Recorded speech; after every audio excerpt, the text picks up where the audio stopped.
श्रीधाम वृंदावन में एक संत घूमते थे। उन्हें देखकर कोई यह नहीं कहता था कि स्वामी जी आ रहे हैं, संत जी आ रहे हैं, बाबा जी आ रहे हैं। ना, वे एक ही बात कहते थे, जज साहब आ रहे हैं। उन्हें देखकर हर कोई कहता जज साहब आ रहे हैं, जज साहब। एक महात्मा ने पूछा कि इनको जज साहब क्यों बोलते हैं? तो उन संत ने बड़ी अद्भुत बात बताई कि पहले ये जज ही थे। दक्षिण भारत के किसी कस्बा नुमा छोटे से शहर में जज के पद पर थे और उसी शहर के पास एक छोटा सा गांव में रहने वाला एक केवट, वो इतना सरल था, इतना सरल। कोई भी पूछता केवट भैया वो बात कैसी है, तो केवट कहता रघुनाथ जी जाने, मैं तो कुछ नहीं जानता। इतना सरल। लोगों ने उसका नाम रख दिया भोला। कोई कुछ भी पूछता भैया रघुनाथ जी जाने, मैं तो नहीं जानता कुछ, रघुनाथ जी जाने। केवट के 2 बेटे, एक बेटी। बेटी विवाह के योग्य सयानी हुई। बेटों ने कहा कि पिताजी गांव के साहूकार सेठ जी से रुपया उधार ले ले, विवाह के बाद चुका देंगे, हम लोग कमाई करेंगे। ठीक है। सेठ जी के पास गया, 200 रुपए उधार लिया, ब्याज की दर तय हो गई। भाइयों ने बहन का विवाह किया, बेटी घर से विदा हुई पिता के घर के लिए। केवट ने भी घर छोड़ दिया, श्री रघुनाथ जी के मंदिर में ही रहने लगा।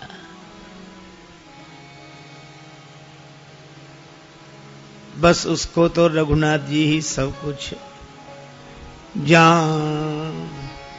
जाऊं कहां तजी चरण तुम्हारे, जाऊं कहां तजी चरण तुम्हारे, जाऊं कहां तजी चरण तुम्हारे, जाऊं कहां तज चरण तुम्हारे। काको नाम पतित पावन जग, काको नाम पतित पावन जग, केही अति दीन पियारे।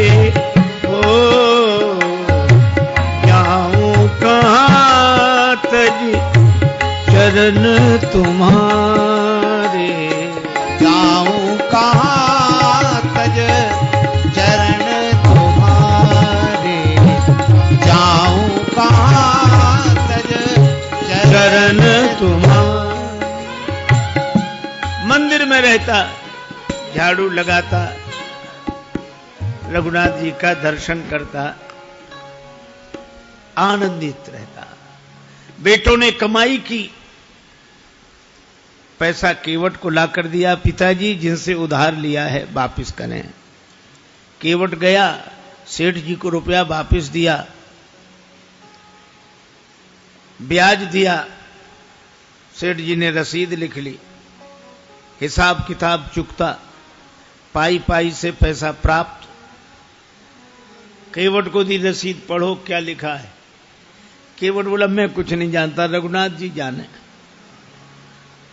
सेठ के मन में पाप आ गया, ये रसीद हमें दे दो, ये कागज हमें दे दो। और दूसरे कागज पर कुछ ऐसे ही लिख कर दिया, पानी ले आओ। वो पानी लेने गया, कागज बदल दिया। केवट जो कागज लेकर आए उस पर ऐसे ही कुछ लिखा था, रघुनाथ जी के चरणों में रसीद समझ के कागज को रखा, फिर अपने कक्ष की अलमारी में रख दिया और प्रसन्न रहने लगा।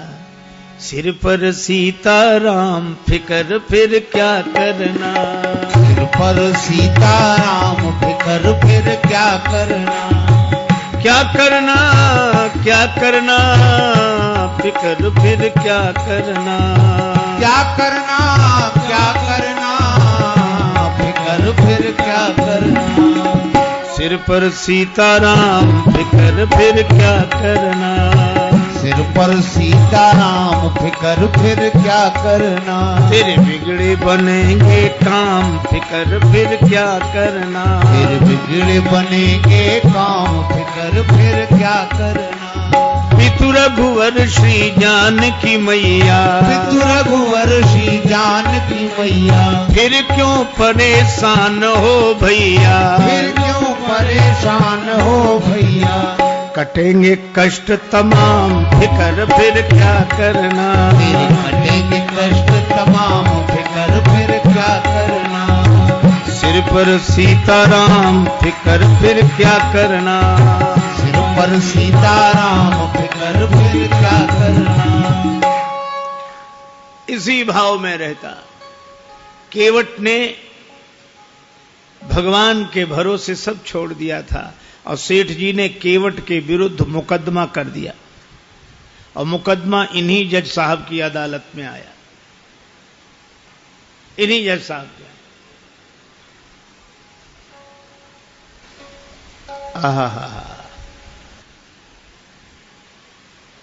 तारीख पर केवट उपस्थित हुआ।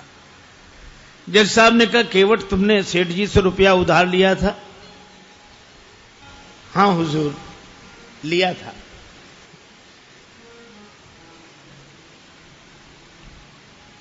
दे दिया? हाँ दिया साहब। कोई प्रमाण है? ये रसीद। जज साहब ने देखा, बोले इससे तो सिद्ध नहीं होता कि तुम रुपया दे चुके हो। केवट रोने लगा, हुजूर माई बाप, हम तो इसी को सब कुछ समझे थे। जज साहब को दया लगी, अच्छा रो मत, तुम ये बताओ, जब तुमने सेठ जी को रुपया वापस दिया तब तुम्हारे और सेठ जी के बीच में कोई और था? केवट उसी सहजता में बोला कि हमारे और सेठ जी के बीच में उस समय सिवा रघुनाथ जी के कोई नहीं था। उसने लिया रघुनाथ जी का नाम और जज साहब ने समझा रघुनाथ जी इनके गांव के रहने वाले कोई सज्जन होंगे। अच्छा तुम जाओ, अगली तारीख को आना।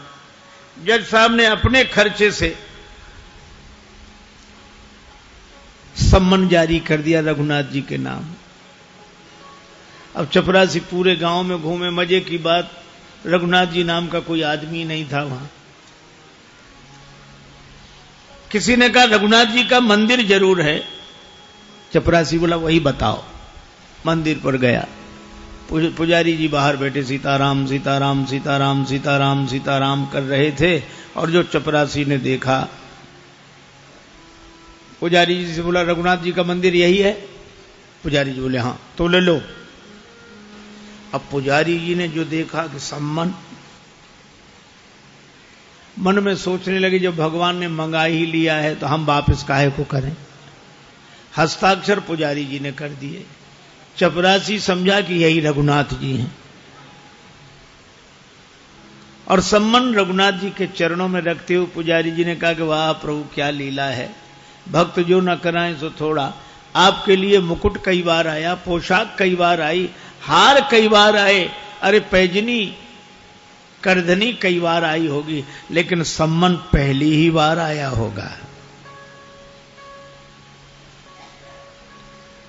केवट से कहा कि तूने रघुनाथ जी का नाम क्यों लिखा दिया वहां? केवट बोला जब सब जगह रहते तो वहां भी थे, झूठा काहे को लिखा दिया। अब रघुनाथ जी जाने। हरि बिन संकट कौन निवारे, हरि बिन संकट कौन निवारे, हरि बिन संकट कौन निवारे, हरि बिन संकट कौन निवारे। साधनहीन मलिन दीन में जाऊं कहीं के द्वारे या अनाथ की लाज आज रघुनाथ जी हाथ तुम्हारे रघुनाथ जी हाथ तुम्हारे हरि बिन संकट कौन निवारे।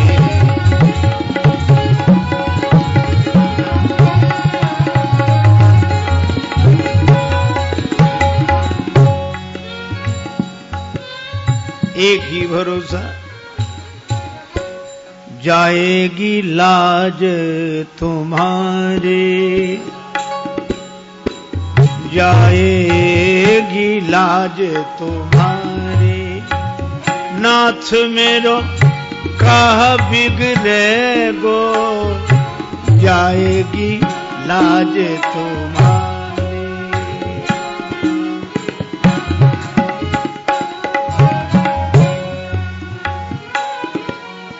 दीन दयालु सुने जब ते तब ते मन में कछु ऐसी बसी है जाऊं टेरूं कहां और जाऊं कहां बस तेरे ही नाम की फेंट कसी है। तेरो ही आसरो एक मलूक नहीं प्रभु सो कोई और जसी है ए हो मुरारी पुकारी कहो अब मेरी हंसी नहीं तेरी हंसी है मेरी हंसी नहीं तेरी हंसी है जाएगी लाज तुम्हारी नाथ मेरो का बिगड़े गो जाएगी लाज तुम्हारी।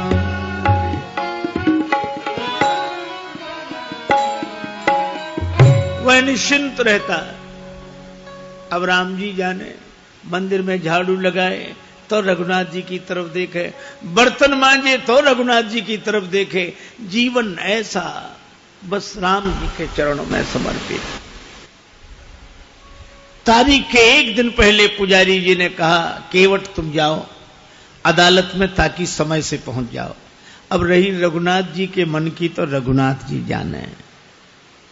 केवट तो प्रणाम करके चला गया। दूसरे दिन सवेरे सवेरे पुजारी जी आज जल्दी जागे, स्नान किया, भगवान को स्नान कराया, नई पोशाक पहनाई, बड़ी जल्दी कुछ बनाकर भगवान को भोग लगाया। सोच रहे थे आज भगवान को पहली बार बाहर जाना है, कपड़े अच्छे होने चाहिए, कुछ खा पी के जाएंगे तो भूखे नहीं रहेंगे। लेकिन आंखों में आंसू भरकर यही कहते जाइए जरूर, उसका आपके अलावा और कोई नहीं है। आंसू भरकर पुजारी जी प्रार्थना कर रहे हैं। उधर केवट पहुंचा अदालत में। जज साहब ने कहा केवट तुम्हारे गवाह कहां हैं? केवट बोला हुजूर वो तो सब जगह रहते हैं, यहीं कहीं होंगे, यहीं कहीं होंगे। बुलवाओ। चपरासी को आदेश हुआ। चपरासी ने कहा रघुनाथ हाजिर हैं, रघुनाथ हाजिर हैं, रघुनाथ हाजिर हैं, रघुनाथ हाजिर हैं, हाजिर हैं। ऐसे 3 नारे जो लगाए हैं तो क्या देखा, चाल लटपटी सी, एक वृद्ध की झुकी सी देह। लड़खड़ाते हुए एक बूढ़ा आदमी लाठी टेकते हुए आ रहा है, वहीं से इशारा कर रहा है कि आ रहा हूं। चाल लटपटी सी एक वृद्ध की झुकी सी देह, दुपटी फटी सी शीस बांधे धर धाये हैं, हाथ माह छड़ी पड़ी तुलसी की ही ये माल, माथे पर रोरी चारु चंदन चढ़ाए हैं, साहब के सामने विनीत चपरासी साथ, आज रघुनाथ जो गवाह बनी आए। साहब के सामने विनीत चपरासी साथ, आज रघुनाथ जी गवाह बने आए। केवट ने प्रणाम कर लिया। सेठ जी चौंके कि ये कौन? जज साहब ने कहा रघुनाथ जी आपका ही नाम है? जी। केवट ने रुपया वापस कर दिया। हां, कोई प्रमाण है? सेठ जी ने खुद रसीद लिख ली थी। बेईमानी आ गई मन में, दी नहीं केवट को। सेठ जी को यहीं रखा जाए, इनकी बैठक में रखा हुआ रजिस्टर मंगाया जाए। उस रजिस्टर में वो रसीद अब तक सुरक्षित है। सर्वांतरयामी भगवान से क्या छिप सकता था? चपरासी को भेजा गया, रजिस्टर मंगाया गया और रसीद मिल गई। सेठ जी दंडित हुए, केवट भाई जित बरी हुआ। गवाह महाराज तो चले ही गए थे। अपने चैम्बर में जज साहब ने केवट को बुलाया। केवट एक बात पूछे? हां पूछिए हुजूर। ये रघुनाथ जी कहां रहते हैं? केवट ने कहा हुजूर यहां हम रहते हैं। तो तुम कहां रहते हो? कहां जा रघुनाथ जी रहते हैं। तो तुम दोनों एक ही गांव के रहने वाले हो? अरे गांव एक ही जगह के। एक ही जगह के? कौन है ये तुम्हारे गांव के? अरे सरकार, पढ़े लिखे लोगों को समझाना मुश्किल होता है। अरे ये वो हैं जिनका मंदिर है। मंदिर के पुजारी तो लग नहीं रहे थे, और मंदिर इन्होंने बनवाया हो ऐसी हैसियत नहीं दिख रही थी। केवट ने कहा हुजूर ये वही हैं जो मंदिर में बैठे हुए हैं। जय हो जय हो। मंदिर में विराजमान है ये। अब जज साहब चौंके, चपरासी को बुलाया। चपरासी कांप रहा था। हुजूर जिस आदमी ने हस्ताक्षर किए थे वो ये नहीं था। जब सारा रहस्य पता लगा तो जज साहब रोने लगे। रोते रोते बंगले पर गए। लोगों ने पूछा क्या बात है, रो क्यों रहे हो? तो उन्होंने यही कहा, शुक सारद नारद शेष गणेशहु, सुख सारद नारद शेष गणेशहु, के नहीं ध्यान में आते रहे, सोई आज विनीत अदालत में, केवटा के गवाह कहाते रहे।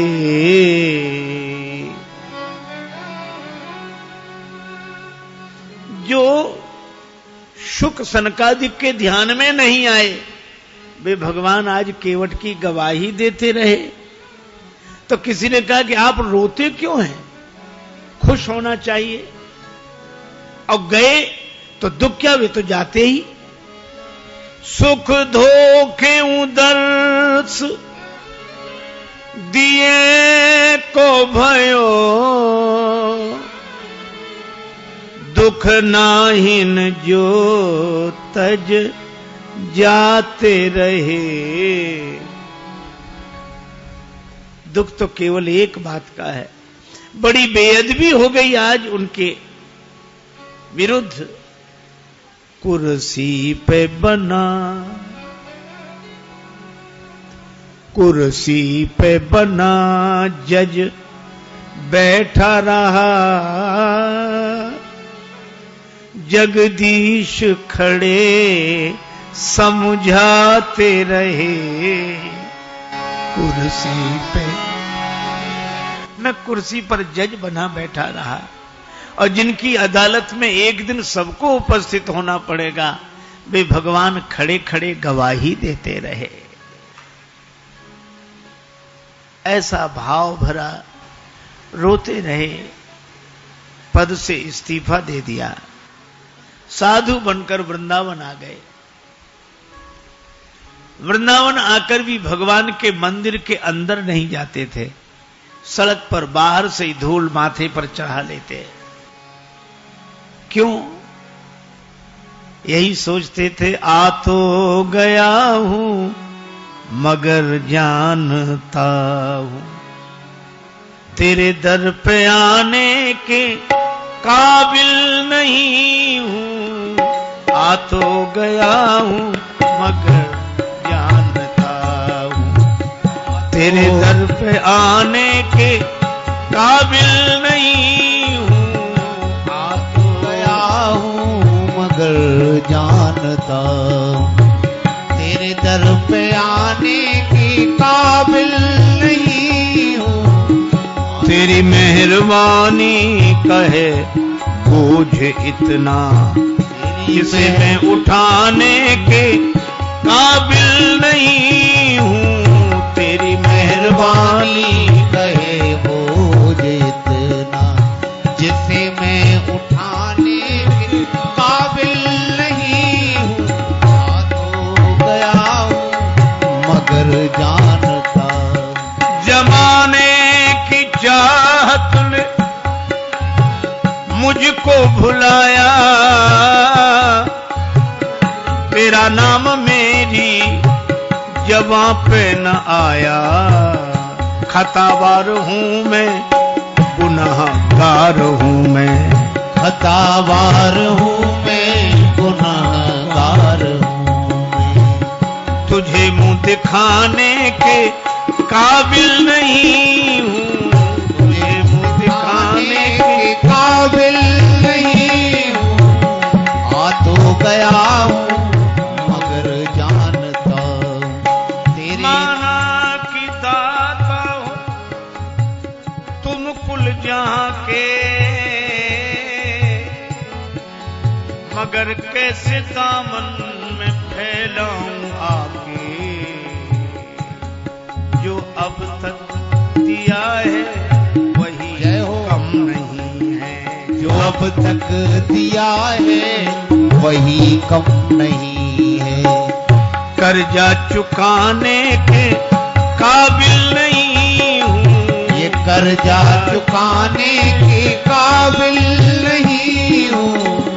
आ तो गया हूं मगर जानता हूं। आ तो गया हूं मगर जानता हूं। 40 वर्ष पहले तक ब्रज वीथियों में उनका दर्शन होता था।